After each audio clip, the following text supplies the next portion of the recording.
I'm Mark Vernarelli, and welcome to Inside Harford County, a program where we sit down with our community leaders and discuss the issues important to the citizens of Harford County. This year marks the 24th anniversary of the September 11th attacks on the World Trade Center and the Pentagon, an event that claimed thousands of lives and just triggered the largest emergency response in our nation's history. In the years since, emergency response and management have evolved significantly, shaped in many ways by the lessons we learned on that day. Joining us for this important conversation are Harford County Executive Bob Cassilly and the county's Director of Emergency Services, Rick Ayers. Rick, welcome back. Thank you. It's been a while. Good to have you here. Yes, sir, welcome back. Did you have a good summer with your family, I hope? Yeah, Mark, I hope you did as well. It's good to be here. Good to see you. Thanks for joining us again for a new season. My pleasure. And this topic just reminds me of how time flies. I can't believe it's been 24 years. 24 years. But I guess really when you boil it down, there's nothing more important than public safety in your job as a county executive, or in your job, Rick, as well.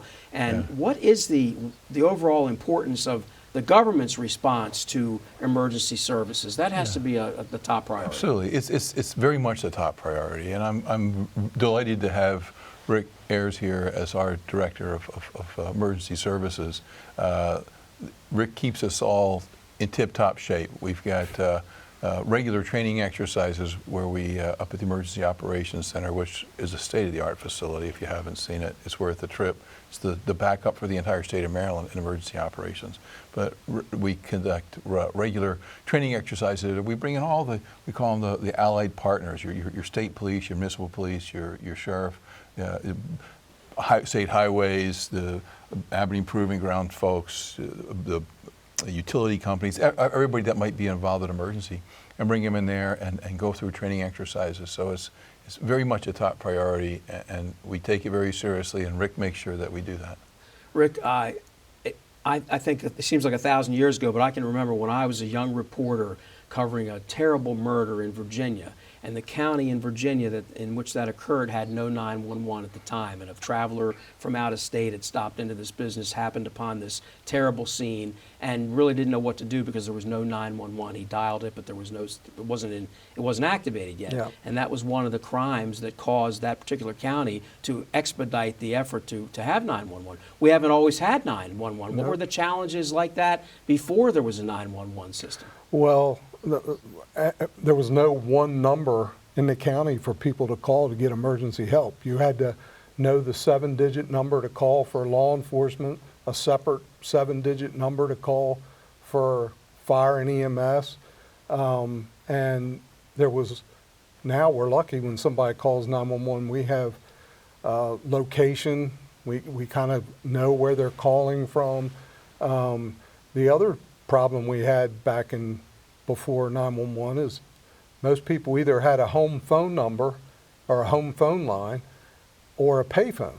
That was their two places to make a call for help. And if somebody was on the road driving before cell phones, they would have to drive somewhere just to call for help, which would delay emergency response incredibly.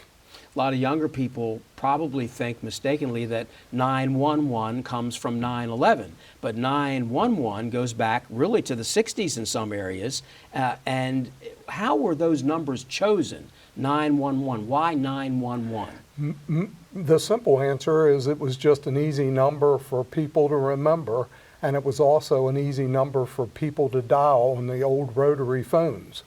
And they wanted it to be something that they felt like even the small children could remember. And I think it was a good number. Way back in the day, Rick, you were a 911 call taker. I was. But you did not take the first call. The very first 911 call was taken by a man named Larry Mabe, and we asked him to describe what that was like back in the day. If memory serves me correct, we started on or about October 12th of 1984. We started with 10 dispatchers, and we actually started 911 with the original 10. We had 2 on each shift. And all we did was answer the phone. There was no special equipment. I don't even remember a specialized phone. I think initially they had it either transferred to a single phone line, or they had it connected where it would ring into the old 838-3333 phone number. We were still answering fire calls and ambulance calls on the 7-digit numbers. Everybody had their own number, and we had a phone that rang in with each individual. You know, if you were in Churchville, you called RE4 7777, and that's how you got the emergency services. But we sort of went from not taking many calls at nighttime. You know, you could sort of have a relaxing midnight shift, and after 911 came in, that whole lifestyle changed. No more were the nights quiet. Probably the most, I guess, shocking thing for us or unusual thing for us is so many people called just to see if it worked. They just wanted to know if they dialed 911, did it work? And it did. Unfortunately, in those days, if people dialed 911 and hung the phone up, we had no way to track them, where today we know right where they are, or within 300 feet of a cell phone where they're calling from. And, you know, we could backtrack down and find out, because a lot of people would call and hang up, and they had a problem, but they couldn't talk, or they were being assaulted and got pulled away from the phone. And so I don't think we had many of those calls in the early days. Different Harford County and a different society back then. We have come a long way indeed. Mr. Cassilly, you talked about how impressive the 911 center is. It's also very busy. How busy and how many calls do they handle? Yeah, so you're averaging 300 calls a day normally, but when we get a big storm, a major weather event, something like that, it can be 300 calls an hour. So we have a bank, normally we have a shift of 4 call takers at any one time, but of course that can be increased if we're anticipating a major weather event. And the call takers, they're the ones that receive the calls, enter the information in, and then we have dispatchers that are dealing with the police and the fire, and they're getting the information from the call takers through the computer system, and then they can relay that out to the emergency responders. Rick, just as there's no routine traffic stop for police officers, there's no typical day for a 911 center, but if you can, just give us a description or tell us a little bit about what a kind of an average day is, and also the different roles. The county executive just said there are call takers and there are dispatchers, and they have to work in unison, right? Yeah, well, I always like to refer to the people that work in our dispatch 911 center as the real first responders.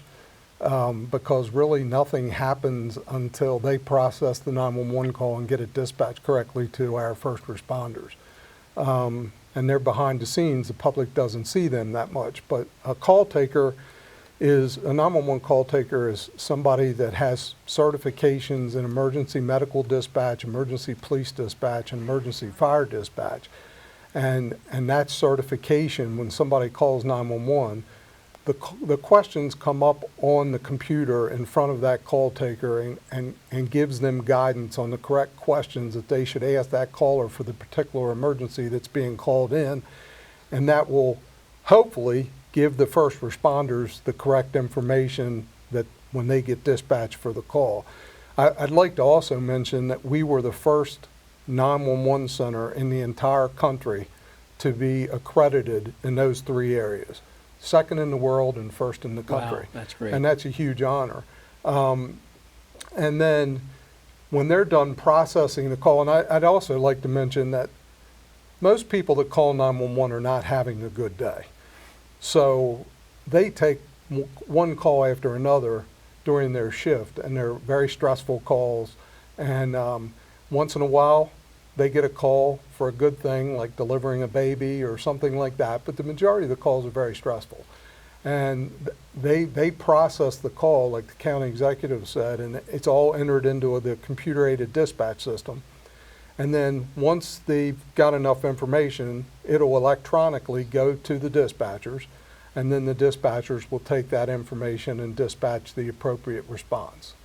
Talk more about the call takers in a minute, but Mr. Cassilly, he was talking about the stress. These folks are human beings, first of all, but also county employees. What does the county do to help them with stress management? Yeah, so look, Rick's point that these are the first responders is very true. And I'll go up there sometimes and just watch them take the calls. And you know, you have somebody delivering a baby, but we've had calls where a call taker the caller is locked in a room while their loved ones are being gunned down outside. And can you imagine the stress you're under? And that call taker is vicariously in that room. And the stress they have, the fear, the anxiety that they feel from that caller. So it's really tough. You know, things involving small children and sometimes even fatal things. They're emotionally vested in that. So it is very difficult. to deal with that. It's a stressful job, but of course they would tell you it's a rewarding job because they're saving lives every day. But we do provide them with special teams that come in and speak with them to make sure that their mental health is doing all right. We also have an app that we provided for their phones so they can seek the right help that they need. And then of course we have excellent staff above managerial staff that can come in and make sure that people who are undergoing a really tough time and a particular call have someone there who can help and understand the stress they're going through. And Rick, how much training do they get, the call takers in particular? So we have what's called our Dispatch Training Academy. So when they're a probationary employee and they first come in and hired by our agency, they have to go through a 6-week academy where they have to pass successfully several tests during that 6-week period to even graduate to continue their training in the dispatch center. So after that 6 weeks, they move into the dispatch center and they're assigned a trainer, and they work with that trainer until they are successful and signed off by that trainer. And that's several hundred hours of training before they would ever process their first 911 call on their own. Wow. 9/11, the attacks exposed critical weaknesses in communications and coordination of communications and emergency management nationwide, but not just here, but nationwide, of course. And what changes have we made here since 9/11? Well, just like you said, in Harford County, when 9/11 happened, the radio systems in the county, in Harford County, law enforcement had separate radio systems than the fire and EMS. And Harford County invested millions of dollars into a state-of-the-art radio system, which put all of not only the first responders, but our like DPW folks and even people in public works onto our radio system. So when we needed to talk together, we would have a radio system where all those people could talk together on the same radio system. It took several years to implement that, but we were successful with that. We also did the same thing with our computer-aided dispatch. Every agency in Harford County, every public safety agency, whether it's the municipalities or anybody in Harford County that's public safety, is on the same CAD system. We put in place what we call Next Gen 911, which allowed more technology for people coming into the 911 center. Now, if you don't feel safe in dialing 911, you can actually text 911.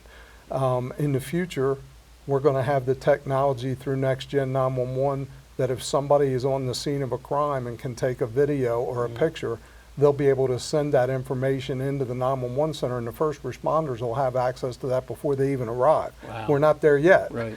but the technology is there to allow that to happen. But the texting is implemented now. You can It text is. right now. Everybody in the state of Maryland, any county, you can text 911. And of course, God forbid, if you're in a burglary or hostage situation and you can't speak or because you put yourself in danger, you can text and that gets right through. It does. I would still like to stress, though, our first request would be a phone call because we can gather more information on a phone call. But if somebody feels like they're not safe, then yes, they can text 911. Mr. Cassilly, what's the county's role in overall emergency preparedness? That's another thing that goes unseen by the public, but it's very important. Yeah, sure. So look, we're behind the scenes preparing every day. We talked earlier about drills and preparing folks for all the various contingencies from weather to earthquakes. We do drills regarding Peach Bottom Nuclear Power Plant, which is just to our north. And so it's just a constant state of preparedness and making sure that we have the right people. Rick and his crew, we spend a lot of time on recruiting and training the right people. And I'm very pleased with the quality that we have. And I just thought, one point to make for the public that Rick talking about, the changes made since 9/11. And I remember when the Key Bridge went down, and there was a lot of terrible stuff that day. But the one thing you had to appreciate was we had maritime folks we had 2 counties and a city involved, state police, local, and with all of that potential confusion, we were able to communicate that you had to stop traffic at both ends of this bridge right away and get that done so traffic could get off the bridge. So we've made a lot of progress, and I think all of us as citizens can say, yeah, we learned some tough lessons that day, but a lot of progress has been made, but we're continuing. We continue to upgrade. We continue to upgrade our physical system, our software, our hardware, better training for our people. It's just continuing to drive, and I give this gentleman here to my right a lot of credit for maintaining that level of just drive. We got to keep going. It's all about interagency communication, right, Yes, Rick? sir. Compared to the old days, it's worlds apart. Yeah. How about the Emergency Operations Center, Mr. Cassilly? People hear that phrase thrown around, the EOC is enacted or is operational Right. now. What does that really mean? Yeah. So first of all, it's a very large facility. If folks who walk in, they were looking like gymnasium-sized facility with terminals where we have people from our federal partners, our state partners, our all the various police entities within our county, and everybody in one room. And so when Rick determines and notifies me that he wants to activate the Emergency Operations Center, either fully or partially, we call those folks in. Those people are alerted. They come in, they take their stations, and they stay throughout an event. And the alerts can be just not a lot of lead time, and people come in and they stay till the end, and the food's brought in, and we can beef that up. If you have a major blizzard, we plus it up and bring more call takers in. People saying my road's blocked up, I need food, I need medicine, those sorts of things. So it's a really all-encompassing coordinating body that just tries to address all the various contingencies that are out there for any type of emergency. Rick, we've talked about how communication has dramatically improved since 9/11, but I guess hand in hand with that, emergency preparedness has improved dramatically, and I would think that response has as well, right? Yeah. It's all together. What do you think is the main thing as far as emergency preparedness that has improved? Well, before 9/11 happened, most of the emergency preparedness in the local communities was based on like natural hazards or weather events and stuff like that. 9/11 kind of changed all of that. I mean, that was the first like major terrorist event that we all looked at and said, we've got to change our planning because we're not where we need to be for an event like that. And so we, across the nation, started training more on an all hazards approach. You can't have a plan for every possible thing, but the people that come in your EOC, they need to know how to train for almost any kind of situation, and we called it all hazards. And we still use it today. And the other thing, we didn't have a way to even reach all of our citizens when 9/11 happened. We've since contracted with an emergency notification system that I use multiple times a year to send information to all the citizens in our county to tell them this is what we're potentially going to be faced with and this is what you need to do. We didn't have a way to do that before 9/11. So we are a lot more in tune with our citizens. Our citizens know who we are now. If they have questions, they call and ask. We go out and teach classes throughout the year called Prepare Because You Care. And we teach just basic skills to our people because during a major disaster, you might not have enough first responders to even reach all those people in a timely manner. But if you can give them some basic training, they can be self-sufficient until you can get there. So we did a lot of things in emergency management that wasn't in place before then. Wow, yeah. County Executive Cassilly, the county has a public safety advisory board. Who are those folks and what is their responsibility? Well, the group includes folks from our fire, our police, emergency medical services, our municipal governments, and they provide recommendations and feedback. So as they make recommendations up to us, and as we identify concerns, we voice those concerns and seek their input, or we offer what we think is a solution, and they give us the litmus test there to say, well, it's going to be a problem out here. So it's an entity that I put together to make sure that we're getting the best guidance from, and the people that are on there, these are not junior level people. We ask folks to staff this. I want your seasoned professionals who have been through this before, who can say, well, we tried that 10 years ago, or that was a problem we faced 15 years ago, and here what we did. So we want to make sure that we're not making the old mistakes over and over again, as new elected officials come in. So they bring that institutional knowledge in, that practical knowledge, that practical aspect of this. And I personally find it very helpful. All of this isn't free. It costs money, and I would imagine a lot of money. Yeah. Where does that fall into the budget, and how much is actually budgeted for that? Yeah, so public safety is the second largest sector after education, and that sector includes the sheriff's office, it includes the state's attorney, the circuit courts. Our county budget has been relatively flat, except for emergency services. That's the piece of it that, other than education, and then emergency services, the pieces that are continue to grow. The challenges are many. We need to invest even more in emergency services. We're trying to pace that out, but it's a never-ending demand, and we'll continue to allocate extraordinary resources towards emergency services. Rick, every now and then you get a phone bill or something, and you'll see on the bottom of the page, you'll say 911 fee. Yeah. What is that all about? What does that go toward, and how much comes in from that? So the 911 fee makes up about 50% of the cost for us to run our dispatch center. And we're allowed to use it for the salaries, for the training, and the equipment that is in the 911 center.